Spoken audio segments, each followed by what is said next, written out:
Marching for those who can't. We take you to Canada for a look at their March for Life. Bring Back Our Girls is a campaign that's gone viral. The latest group to stand up for the kidnapped Nigerian schoolgirl. Still a Catholic. I believe we move onward. We've lost tens of thousands of people that have quit the Catholic Church. America's Most Wanted host John Walsh talks with us about the cost of the sexual abuse scandal and choosing the best. We talk with a former NFL player and coach about the NFL draft. Those stories and more just ahead on EWTN News Nightly for Thursday, May 8th, 2014.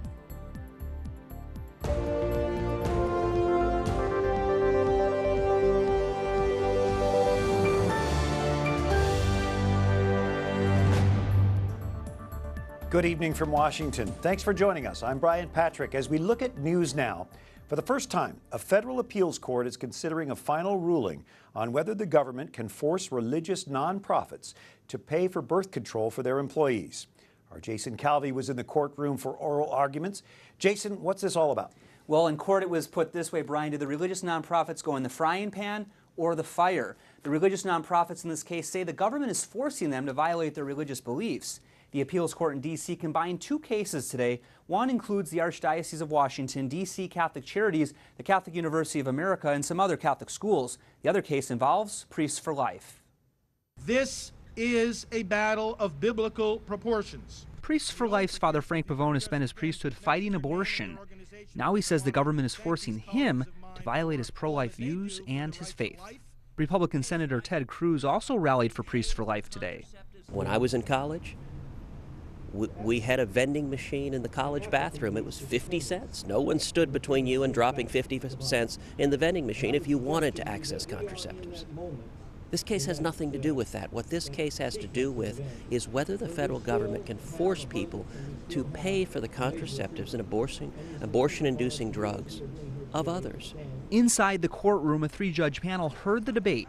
Is the birth control mandate substantially burdening the religious faith of the plaintiffs? Under the law, it is not the role of the government, it's not the role of the courts to decide what does or does not violate the doctrines of the Catholic Church. What about if the groups keep health insurance for their employees, but don't provide the birth control coverage? They are subject to penalties of $100 per day per affected employee that is not receiving the contraceptive coverage. So those rallying today hope the appeals court will stop the mandate. But inside the court, the government lawyer said the religious nonprofits can opt out of providing birth control coverage. He said they only need to sign this document allowing a third party to provide those services. The Catholic group's attorney countered, saying signing what they call a permission slip would make them partakers in sin. The Priests for Life attorney tells me he thinks the case is going all the way to the Supreme Court. You may remember the Supreme Court heard the Hobby Lobby Conestoga Wood case in March. That involved for-profits, but Brian, today's appeals court case was all about religious nonprofits. All right, thank you. Our Jason Calvi. And we should mention that EWTN has a similar case pending against the government. Priests for Life, Life Suits or Sites, and many other defenders of the unborn were in Canada for today for our northern neighbors' March for Life. March organizers say an estimated 100,000 babies will be aborted in Canada this year at taxpayers' expense. That was the motivation for those who gathered in downtown Ottawa this afternoon. They prayed and demanded protection for the unborn. Anglican, Reformed, and Baptist churches held prayer services ahead of the march, in addition to the large Catholic masses that were held. Then attendees heard from leaders of the movement. If a woman thinks that sex will bring her love, she'll risk getting pregnant. She'll risk the abortion. She'll risk the STDs if she thinks it's going to bring her love. A follow-up conference for young people tomorrow will help to educate them on pro-life issues. EWTN is a co-sponsor of the March for Life in Canada. So it's good to have JeanMonahan with us, the president of March for Life Defense Education Fund, back with us tonight. How are pro-lifers treated in Canada? Is it the same as here pretty much? In some ways it's a little bit harder than here in terms of their socialized medicine, somewhat of the direction that the United States is moving towards. But there, of course, are some similarities. I mean, abortion hurts women regardless of what country you live in, of course. Social media works very well there as much as it does here in the United States. Today, for example, excuse me, there were all sorts of wonderful tweets and posts on why we marched all over Canada, and we did the same in the United States back in January. There was recently a March for Life in Italy as well. Is this becoming really an international movement, and how do these groups work together? It is an international movement. There's going to be a March for Life in Japan for the first time this summer. This weekend there will be one in South America, in Guatemala. It's really happening all over the world. Unfortunately, though, it's a response to bad laws related to abortion. So you'll see different pro-life groups crop up in different countries as a response to often negative laws that are happening related to abortion. Are there any countries that you have your eye on that are really up and coming in this movement? Well, and again, sadly, it's a response to negative things, but Ireland, there's a huge groundswell in the pro-life movement in Ireland in response to a bad law that passed last year. But they had a huge march about a week ago, and then they had another huge march about 6 or 7 months ago. So Ireland's an amazing place. Spain is another one that I'd say is up and coming with some positive potential laws on the books. When you look back in Christian history, it's at the times when there are these dilemmas, this persecution, this disrespect for life, that the Christians really rise up. Even though you say it's because of these bad laws, isn't there something good coming from this? You know what comes to mind? Where the blood of martyrs are shed, the church is born. So I absolutely believe that there is sort of a mystical sense in which through suffering and through the difficulties, beautiful things are born. So I absolutely believe that that's how a culture of life will be brought back into the United States. We believe it too. Thank you, Jeannie. We appreciate you being with us. Yeah, it's a delight. Thank you. Some of the other stories our EWTN News Nightly team has been covering in today's world. A big earthquake today in Mexico. It shook several states in that country. The 6.4 magnitude quake was quite the disruption. A lot of people were evacuated. Look at some of the shaking in offices and in a news studio. At the same time, parts of Mexico are dealing with heavy rain, which compounded an already tense situation. The mass abduction of more than 300 teenage girls from a school in a remote region of Nigeria has ignited outrage. People in that country are demonstrating in major cities. Muslim leaders here in the U.S. are coming together, denouncing the kidnapping and the recent violence in Nigeria. EWTN News Nightly's Wyatt Spencer has that story.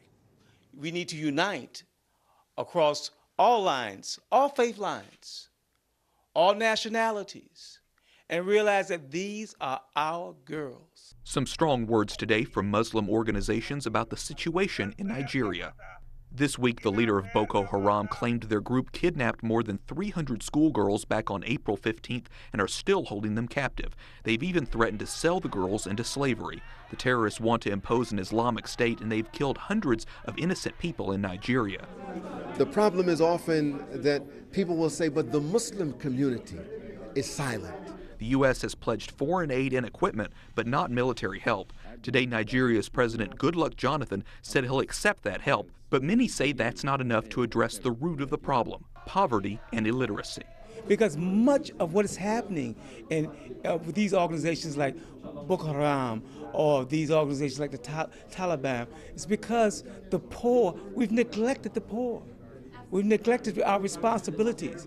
Imam Mahdi Bray with the American Muslim Alliance told EWTN News Nightly he, even as a Muslim, respects Pope Francis' ministry to the poor and marginalized, an effort he says many should imitate to overcome terrorism. I think that it's important that we advocate that something that's rooted in the Christian tradition, faith without work is dead. We have to continue to work to take care of the poor, to educate those who need education so that they can have a better world and a better view of the world. That was Wyatt Spencer reporting from here in Washington. Boko Haram has been active the last 5 years, killing both Muslims in the northern part of the country and Christians in the southern region. Well, prosecutors are trying to teach 5 Pennsylvania school employees a lesson. The Attorney General for that state says 4 teachers and a principal are responsible for, quote, perpetuating a culture of cheating, end quote. Officials say the 5 changed students' answers on standardized tests, improperly reviewed questions before the test, even gave some students answers. School officials have fired 3 principals and disciplined several teachers in the wake of that investigation. Everyone is okay this evening after this charter bus caught fire. Look at the flames leaping into the air. 33 people, including children, parents, and coaches, were on board the bus traveling to an archery competition in Oklahoma. Thank God they're all okay. The House of Representatives votes to find former IRS official Lois Lerner in contempt. The House Oversight Committee wants to question her about the IRS's targeting of conservative groups. She's spoken to the committee before in an opening statement, but now she's refusing to talk. House Republicans say if she wanted to assert her right against self-incrimination, she should have done it from the very beginning. Democrats say the contempt vote is nothing more than a political stunt. This whole case now goes to the U.S. Attorney for prosecution. Also on the Hill, a hearing today for the president's pick to run the Department of Health and Human Services. President Obama nominated Sylvia Mathews Burwell to take over from Kathleen Sebelius, who offered her resignation last month. Burwell says making sure Obamacare runs more smoothly will be her top priority.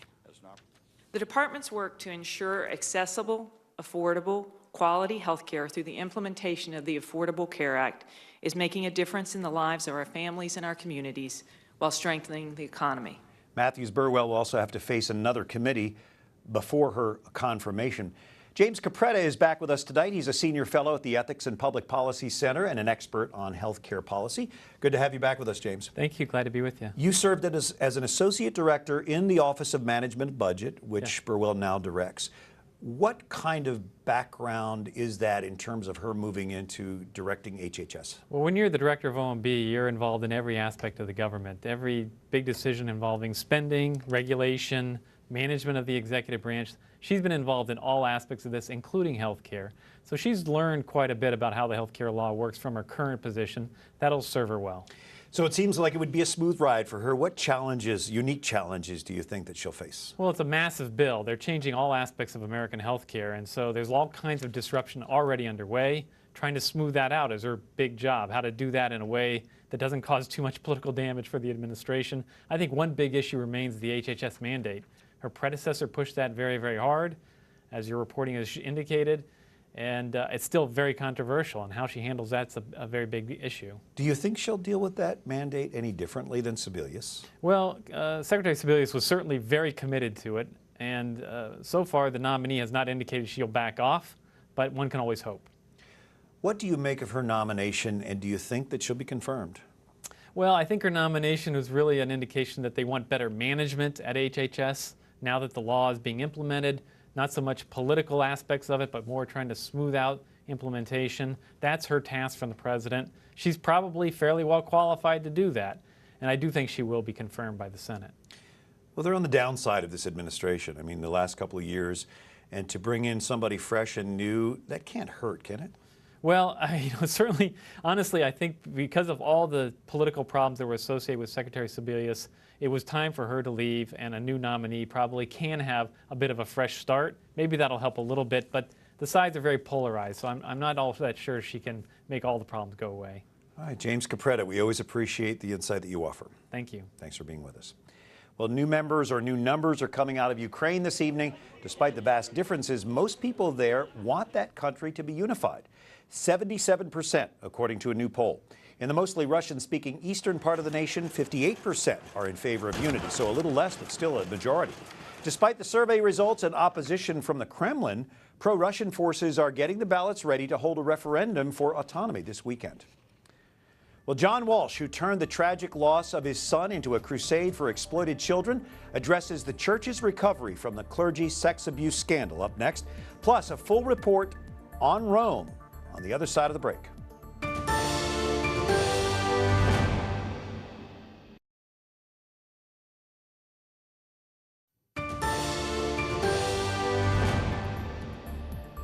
Look at this tweet from the Twitter account of Pope Francis, who says, "In our families, we learn to love and to recognize the dignity of all, especially of the elderly.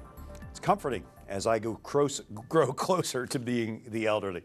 You're watching EWTN News Nightly, and Pope Francis is reaching out beyond the Catholic Church, promoting Christian unity. Today, he welcomed a very special visitor from the East to the Vatican.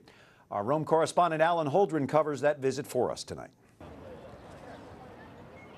Brian, the Armenian Orthodox Patriarch Karakin II is in the second of a three-day visit to Pope Francis. They met together and they also prayed together in one of the Holy Father's chapels. Now, Pope Francis called for prayer during this encounter that Catholics and Orthodox will be ever more united. One of the two Armenian Orthodox Patriarchs with his old friend Pope Francis. United today, and yet still divided. The last time these two were together was at the Mass to inaugurate Francis' pontificate a little more than a year ago. The last time the Armenian Orthodox Christians were fully united with Rome was the year 451. But today, Pope Francis welcomed them as brothers. The sufferings experienced by Christians in the last few decades have brought a unique contribution, an incalculable contribution, also the cause of unity among the disciples of Christ. Shared gifts and shared prayers. Signs of a warming of the relationship between Catholics and Orthodox. I really believe that the Vatican and Pope Francis are looking to meet personally, establish contact, and lay the basis for future dialogue where we can work together and at some point, God willing, actually have a reunion between the East and West. And this was John Paul II's great vision, that the Church would breathe with two lungs, as he called it, East and West, Greek and Latin, Orthodox and Catholic. Patriarch Cajetan II and Pope Francis' friendship goes back to when the Pope was Archbishop of Buenos Aires. Every step they make appears to advance the cause for the unity of Christians. It's important to point out here, Brian, that this visit comes on the eve of Pope Francis' own voyage to the Holy Land, which will take place at the end of this month, and that is to mark 50 years of improved relations with the Orthodox that started with Pope Paul VI. Back to you in the studio, Brian. All right, Alan, and I know you and others from EWTN News Nightly will accompany the Pope to the Holy Land, and we look forward to that coverage. The Pope received other visitors today at the Vatican. Bishops from Ethiopia and Eritrea met with Francis. They are in Rome on their ad limina visit. That's a pilgrimage that bishops make every few years. They have a chance to tell the Pope what's happening in their dioceses and to visit the tombs of the great apostles, Peter and Paul. It's also an opportunity for the Pope to keep up with the situation of the Church in different countries and to hear about all the issues that people are dealing with in those countries. We're learning more about Pope Francis's trip to the Holy Land. A rabbi and a Muslim dignitary will be traveling along with him on that pilgrimage. That's another first for Francis. Abraham Skorka and Omar Abdud have both worked with Pope Francis in his native Argentina on improving dialogue among religions. But ahead of that visit, the Catholic Church in charge of the Vatican's properties there is urging Israel to protect Christian holy sites after a number of vandalism attacks. Vandals recently scribbled anti-Christian graffiti on several churches and monasteries. Israel says it fears there could be similar attacks as the Pope's visit approaches. Church officials in the Holy Land are calling on Israel to work urgently against extremists to safeguard Christian holy places. Pope Francis's trip at the end of May will mark 50 years since Pope Paul VI visited the Holy Land. And in Egypt, officials are showing off a discovery from more than 3,000 years ago. Egypt's Antiquities Ministry says they found a tomb dating back to around 1100 BC south of Cairo. Archaeologists from Cairo University made the discovery. They say the tomb belonged to someone who worked as a scribe and a messenger for the king. The tomb is near the ancient Egyptian city of Memphis, also the site of the oldest known pyramid in Egypt. Up next, the Irish Catholic star of America's Most Wanted has strong opinions on how the church can recover from the sex abuse scandal. And tonight's NFL draft will draw a huge TV audience. Former NFL player and coach Danny Abramowitz has unique insight for us next.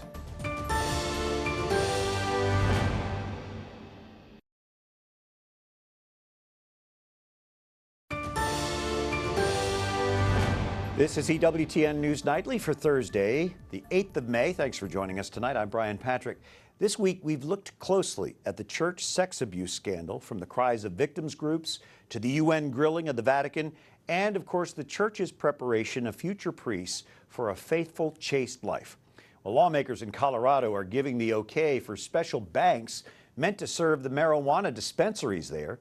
Right now, they almost exclusively deal in cash because they don't want to risk having the federal government seize money in banks. After all, the sale of pot is still a federal crime, even though it's legal in Colorado.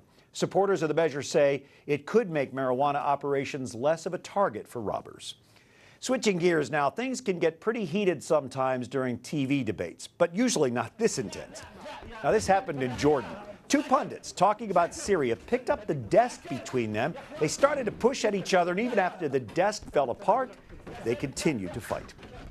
And nearby in Israel, the army is getting a boost from an unexpected source. There's a rise in ultra-Orthodox Jews serving their country's military. Until recently, That was unheard of because they had been exempt from service. The law lifting that exemption has been controversial, but some Orthodox Jews say they don't mind. It is possible. We must do it. This is our war. From this unit, a battle is starting. It's a battle for unity, a battle to bring people together. It is possible. The Army understands it. The law passed Parliament almost unanimously. Anticipation is building as top college football players are hoping to hear from the NFL. The draft begins tonight. The Houston Texans get the #1 overall pick. Will it be Jadeveon Clowney, one of the most coveted defensive players in years, or Heisman-winning quarterback Johnny Manziel? Whomever they choose, the players say it will be nice to get the draft started. I mean, I think everybody's anxious. I think everybody's ready to find out where they're going to call home for the next 4 or 5 years. The draft is a 3-day event. It runs tonight through Saturday.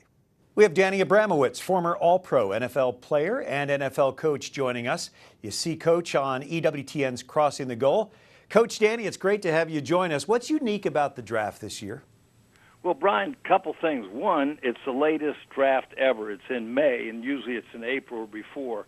And secondly, it's the highest number of juniors ever to come out. 97 of them come out this year. With all those underclassmen, does that increase the talent pool overall?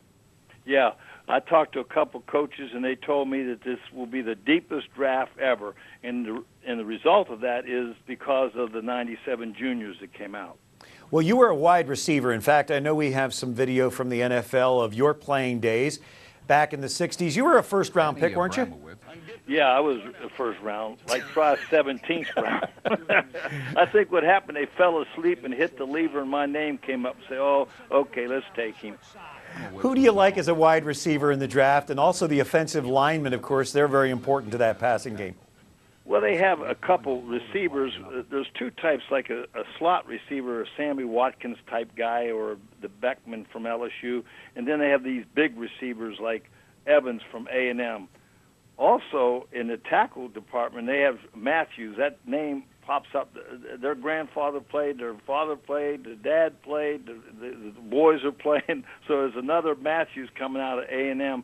And Notre Dame has a guy coming out, Zach Martin, a big tackle. So it's going to be big in the tackle, offensive line area, and the wide receiver. And of course, the coverage of this is really watched more than baseball, the NBA playoffs. Why do you think that is? I think the NFL has done a great job of PR. I think people like it. You know, they talk about all these hits and, concussions and all that. That's why people watch. Why does people watch hockey? They can't even see the puck many times. They like the collision. Same with the NFL. They like action. They like contact, and that's what it is. And I think that the NFL has done a good job of promoting it, and it's 3 days now. It used to be just 1 or 2 days. Now it's 3 days. Coach Danny Abramowitz, we appreciate you as a board member for EWTN, a former All-Pro wide receiver. Thanks, Coach. We appreciate you as a friend, too. God bless you, Brian. You guys are doing a great job.